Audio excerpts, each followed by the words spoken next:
You let Sam Darnold walk out the door with the year he had, they know they have something special right here. But he hasn't played a snap in the regular season, so he got to go out there and show with a very good team in Minnesota. McCarthy's a brother? Would that change your perspective? I mean, it might change my odds. You actually made an interesting observation about something you saw online yesterday that convinced you this is going to go well. So I know J.J. McCarthy is going to be great because the general manager, who normally is very quiet, Kwesi Adolfo-Mensah, he did a profile in The Athletic, and that means that he's been watching practice. He's like, oh, this is going to be a good season. Let me get You know who drafted that guy, right? That's right. So I'm telling you, whatever the over-under is on the Vikings right now, I would say go over because The Athletic told me so. And let me tell you something, and we're going to do some of these prop bets a little bit later in the show. Their win total at ESPN Bet is 8.5. That's ridiculous. Stunningly low for a team that won 14 games last year. And while, yes, their quarterback played great, the departure of Sam Darnold doesn't feel like the departure of Josh Allen would or someone like that. That's an enormous drop from 14 to 8 wins. It's just, listen, it's not often that I go against Vegas or try to trash Vegas, but to go from 14 to 8.5, what do they know? Like, I don't know what they know because they got inside information, but I'm looking at this roster, I'm like, there's no way. They're never that wrong. Yeah. That's way wrong. I think that you could guess because the division is tough. They have a first-year quarterback. The defense has lost the cornerback in Gilmore so that their blitzing may not be as aggressive. The turnovers that they created, the sacks they might. So there's lots of reasons that you could assume that this team would take a step back. But the other one is they're replacing the quarterback with their brother J.J. So I'm all in on brother J.J. getting it done. That would be dynamite. Anyway, that's a J.J. punt. Shout out to the old. Come on. I watched Good Times. I'm a child of the 70s. Next, here we go. D-Wood, stay in the division. Would you believe Caleb Williams is going to throw for 4,000 yards in Chicago this year in the Ben Johnson offense? Absolutely. First of all, 4,000 yards in today's NFL, it's not like a big feat here. That's number one. In Chicago, it would be precedent-setting. Yes, go ahead. Yes, he would probably get a parade. But more importantly, I just think, like, with the weapons that the Chicago Bears, and I think Ben Johnson being the operator and the play call in this offense, he's rebuilding this young man from the ground up. And it's going to show out there on the field, and he's going to show all the talent as to why he was #1 pick. Yeah, they might have the deepest group of pass catchers in the entire NFL. I really like Luther Burden, the rookie. I think he's going to be fantastic also with first-round level talent. And, I mean, 4,000 yards is a lot for Chicago, but it's not a whole bunch for Ben Johnson. And I think in this offense, Caleb Williams will succeed. 2 tight ends, and both look like they're going to be really good. We watched the preseason performance the other night. And a lot of people thought we overreacted. Why are you making such a big deal about one good preseason performance?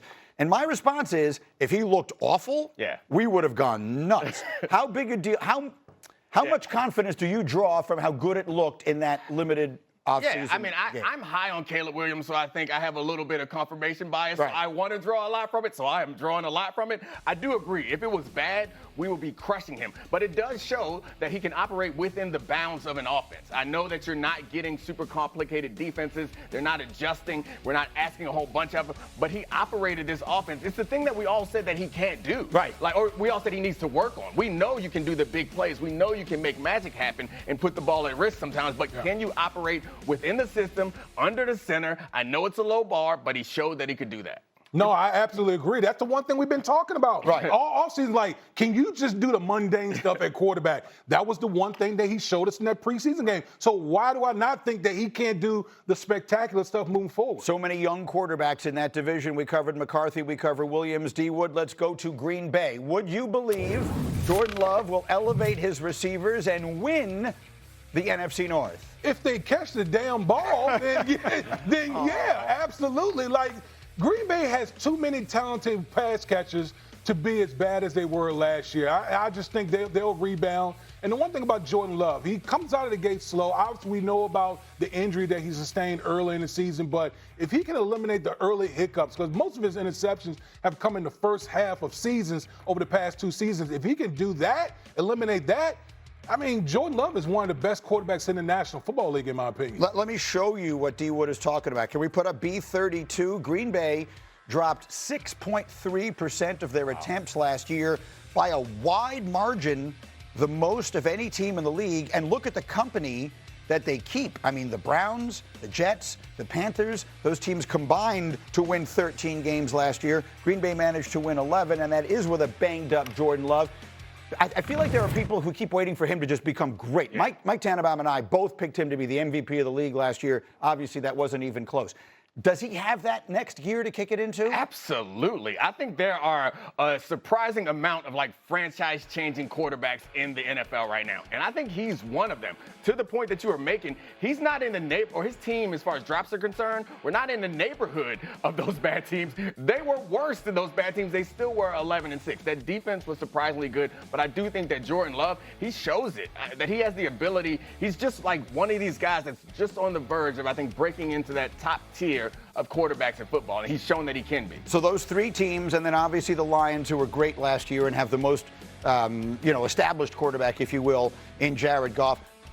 Anything could happen in that division, right? It's so competitive. There's almost no order you could put those four teams in that I would tell you it sounds crazy. Do you see it that way? Absolutely. I can make a case for any of the four teams, including Chicago. Including Chicago. There's a pathway. Chicago's a talented ball club. Yeah. I think the question is how much does Caleb progress under Ben Johnson in his first year in that system? But when you talk about the NFC North, the Detroit Lions are going to be good. I know we talk about brain drain and, all the coordinators going. They're going to be good. Like the Minnesota Vikings, they got some of the best infrastructure in the National Football League. And then obviously Green Bay with Jordan Love, they're going to be fantastic as well. Yeah, and the Lions have been preparing for this. They're not surprised that this brain drain is happening. Right. So I think they're ready for it. The missing of Ragnow in the middle might be an issue, but they'll adjust to that. But I picked Chicago to win the division. So, I know that it could go in any potential order, but I think that roster is a sleeping giant. Okay, very interesting to see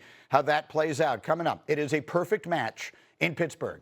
I'm going to tell you exactly why the dynamic duo of Rodgers and Tomlin are the steal of the season in the NFL. And then do not miss this in our second hour today, a huge announcement.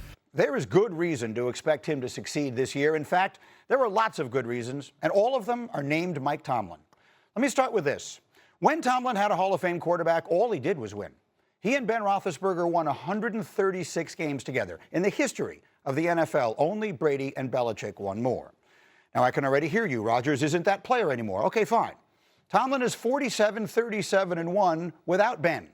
That is an average of 10-7 per year with Kenny Pickett, Mason Rudolph, Russell Wilson, Mitch Trubisky, Devlin Duck Hodges, Charlie Batch, Justin Fields, Landry Jones, Mike Vick, Dennis Dixon, and Byron Leftwich at quarterback. You tell me, which of those guys Rodgers is not going to outplay?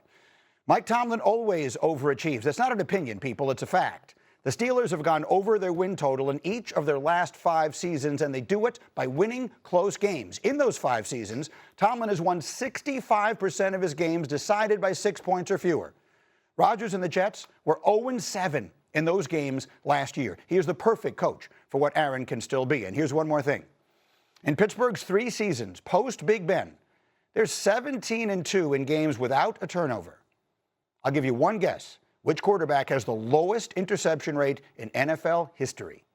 That's right. It's Rodgers. So in closing, let me simply say I have seen this movie before.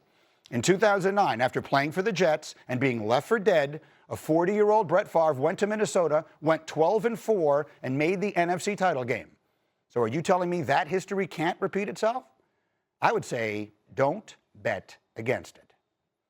That's what I think is going to happen in Pittsburgh this year. Yes. I'll just say it for you. You cooked. That was fire. So Brooke Pryor is there with them every single day. I want to dive into what you have seen in the relationship so far, but let's start with that. I'm sitting here telling you, Damian Woody, the Steelers are the steal of the season. They're not going to be good. They're going to be way better than people are expecting. You buy it? Yes. I'm starting to really buy it right now because, Greeny, we're both Jet fans, and we saw Aaron Rodgers, who was hurt last year. When Aaron Rodgers came back, Aaron Rodgers played a lot better. And I think the point that you brought up, and I think it's a good point, the one thing that Aaron Rodgers does very well is take care of the football. Mm-hmm. And when you look at the way the Pittsburgh Steelers played last year, particularly at the quarterback position, The reason why their defense got worn down, because they didn't get anything out of the quarterback. That's not going to be the case this year. If Aaron Rodgers is healthy and he doesn't have to worry about carrying a franchise like he did with the Jets, they are going to be a lot better than people realize. The stat that sold me on this, Hembo and I work on these together, the stat that sold me was that Rodgers and the Jets were 0-7 in games decided by 6 points or fewer last year. That's coaching. Coaching is what wins you these games around the margins. You just need to be better at that. Mike Tomlin is to compare Mike Tomlin to what the Jets had in coaching last year would be unfair to both sides of them. So it's ridiculous. It's not even worth talking about. He's going to be just this much better, and Tomlin is that much better. This team's going to win a lot of games. Yeah, I've been high on the Steelers' projection going into this, but I feel like someone has to offer a little sober analysis of the Aaron Rodgers that they're getting. Yes. His last 2 full seasons, he wasn't the no interception throwing Aaron Rodgers. He threw double-digit picks in both of his last 2 full seasons, one with the Packers and one with the Jets. And I think that I believe in this situation not because I think Aaron Rodgers can be the greatest version of himself. It's because, to what D. Wood said, we saw that he still has the ability to make those throws. They're not going to ask him to make a lot of throws. They're going to rely a lot more on their defense and hope that in those tight situations, the combination of Aaron Rodgers and Mike Tomlin will help them prevail. All right, so now let's go to our sort of eyes on the ground, if you will. Brooke, you've been there from day one. What have you observed from Rodgers, and in particular from Rodgers and Tomlin? I've observed a love fest. I have not had them take a love languages quiz. But if I were, I can almost guarantee you their love languages would be the same. It's words of affirmation and it's quality time. What have we heard that Mike Tomlin sold Aaron Rodgers on? It's every time they talked, I'm not talking to you as a coach, I'm talking to you as a friend. Let's spend some time together. Let's bond. Tell me about your inner circle. You mentioned a name one time, I'm going to bring it up next time and ask how that person is doing. What's Aaron Rodgers done since he got to Pittsburgh? He has done that with every single player on the roster. And I mean guys from Julius Welschoff, who is a German outside linebacker that he calls his German friend, to Evan Hull. Yeah, very descriptive. That's how he remembers. It's an association. And then Evan Hull, a UDFA running back who he met one time, met his wife and his kid. They stretched together at training camp because that's how he's getting to know these guys, is in the stretch lines. He's not out in front. He's in the back. He's mixing it up. He's trying to get to know people. The way that I look at it and the way that this works and what was missing in New York is that Aaron Rodgers is going into a situation where the culture is set, where the orchestra is assembled. He's not coming in to stage a coup and dethrone the conductor. He's coming in to play like second chair saxophone. Maybe there's a knife in the sax that if things go poorly, then he's going to take over like mid-concert, like stay on your toes. There's no metal detector for the band entrance. But it seems like he is acclimating to the culture that is already set because of Mike Tomlin, because they understand each other, and because they just respect each other in a big way. Yeah, I mean, I think those relationships certainly help and matter, and I think it's one of those things that it's impossible to measure, but when things get hot, having a relationship with somebody, it matters. But I do think that everybody feels good in the honeymoon stage. Right. Like, I remember when he first got to the Jets, I was all up. We all thought we had a party at your house, Greedy, because we thought the season was going to be great. We had the same feeling before last season with the Jets. So all those things will change when things get hot. So we'll find out when they test it. Understood. But the difference this time, and that was one of the most important points I was trying to make, is there's someone standing in the way of it. Once things started going bad last year, it snowballed. The owner got involved much too early. The coaching was a catastrophe. Everything that could go wrong did go wrong, and still 0-7 in 6-point games is an anomaly. If they win half of those games, the Jets are in the playoff chase as bad as they were. This team is way better than that, and they've got Mike Tomlin, who was like the human roadblock to skids, right? Like, I'm going to lose 4 games in a row. No, we're not. Mike Tomlin's not going to allow that to happen, and he won't allow it to go off the rails. I really think this has a chance to be way better. Why are you looking at me like that? It did go off the rails at the end of last season. They did